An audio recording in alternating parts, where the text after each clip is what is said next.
So for breakfast this morning, your boys got local farm eggs with some homegrown herbs. We got bacon from upstate New York. My dad bought a whole pig. We got local cheese, not local bread, that's Dave's bread. And then we got homegrown microgreens. We made this yesterday, homemade mayo, spicy dill mayo. Dill from the garden, hot peppers from the garden, egg from local farm. So in today's harvest, we got sage leaves, like the flowers of sage. I'm sorry, sage flowers. Some more cilantro, huge thing of dill. We got some radishes over here. So a couple weeks ago, I went to this business seminar, and it was really interesting. One of the things that really stuck out to me was the very successful business guy. I mean, this guy essentially kicked Starbucks out of Australia. The company that he co-founded as a coffee company, and it became so popular, it became more popular, and then it essentially became Australia's Starbucks, which is essentially what it was. So he has a track record, like it's not like just some random guy on the street. But he said something that really interesting, and essentially like kind of going back to like a zero-sum game. And what that means is if you were to start your career today, or start over your career and take everything that you do off the table, and only put on the table the things that you really feel like would advance your career, what would they be? In the sense of like you're getting rid of all the obligations that you would have, like that you kind of just acquire through time. You get rid of all things that maybe necessarily make money but you don't want to do, or are leading you in different directions. Like you take everything off the table and only put on the pieces that actually advance your career. And well, what is that, and figuring out what that is. For myself, what I found really interesting is what I was thinking about is I think that those things are writing music and recording music and releasing it as one. So essentially making and releasing music. Short form content I think is really, really, really important. A lot of people aren't necessarily found by long form content lately. It's short form. And then long form, in addition to that later on, like to build a relationship. So making music, releasing music, short form content, and interviews. So many opportunities that I've created, so many friendships that have been created came from these interviews. And I think that those are the three pillars that I really need to focus on. But just for yourself, what's something to consider is like to get where you want to go, what are the steps you need to take? And if you would kind of stop doing everything else. And sometimes you can't just immediately stop, but sometimes you can. So there are certain things I can stop pursuing, and there are some things I might have to transition out of. But it's just something to consider, something very interesting to consider. About to be picking up the Jacob Restituto book, songwriting book. Let me show you about that. Got the book, I'm excited to tell you about it.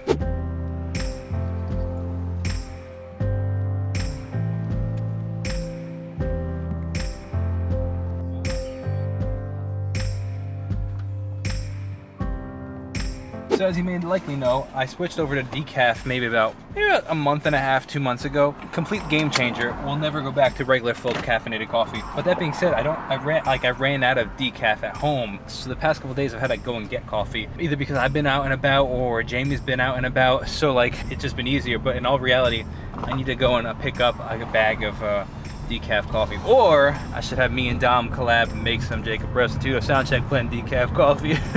On a complete side note, I don't know if you've ever heard the whole Bible verse about Paul talking about the thorn in his side. Well, I don't necessarily have a thorn in my side, but I think I've had a thorn in my finger all morning, and it's really, I can't see it, but it's really bothering me. It's actually more like a thistle than a thorn, if that actually makes sense. If I know what a thistle is, I think, I'm not entirely sure. Are thistles the small little ones? Little pokey thing? I don't know. But regardless, there's something in my finger and I can't see it and it hurts.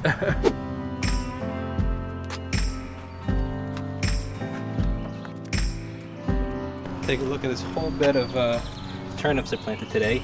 Each little section has 3-4 turnips in it, and it'll grow, they'll grow next to each other. Watch, I'll show you an example of mature ones. Well, not technically mature, but that are maturing.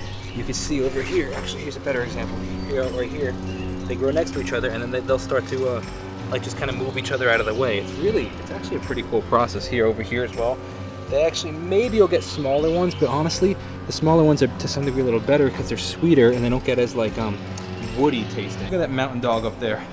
What's up, mountain dog? So this is actually what I wanted to show you. First off, my little radishes over here. That's not what I want to show you. This is what I want to show you. Look at this. Look at this. That is the start of broccoli coming in. Ain't that pretty cool? You little broccoli. All right, so let me tell you about the Jacob Restituto book. So I have officially come out with a book. Well, kind of. It is a songwriting book, and I made it essentially for myself because I guess what is it? Necessity is, what's that quote? Necessity is the mother of all invention. Well, in my last songwriting book, which is this one, which I just filled up, at the very back of it, I put the alphabet so that one of the ways that I like to rhyme is when I'm working on a word or working on a song, and I'm like, oh, what rhymes with this word? Well, I'll go through the alphabet and I'll say, oh, say the words cook. I'll be like, auk. Well, no, book. Okay, cook, duck, eok, fook, and just gook. Go through the alphabet with things that rhyme with that ook letter. And I was like, this is really cool. It's really helpful. It's been something I've been doing forever. So I put it in the back of this book. And I was like, you know what? You know, it'd be really cool is if I put them on every page. So I just got them made up so that every single page now has the alphabet on it. I made it so that it fit perfectly in this book, which is actually, it's cool actually. I don't know if you've ever seen this before, but like leading up to our wedding, my wife did like a daily journal and like wrote what she did that day, just leading up to when we got married. Now this is coming on 5 years ago, which is crazy. But what's cool is these are removable, so I can keep this and I can keep reusing this. So I can actually take this out right here and put this in. And now it has the Jacob Restituto songbook in it. And it fits in my pocket, which is really cool, my back pocket. So Jacob Restituto songbook, I'm really pumped about it. If people like the idea, I mean, I can make more and sell them. But right now, it just did for me.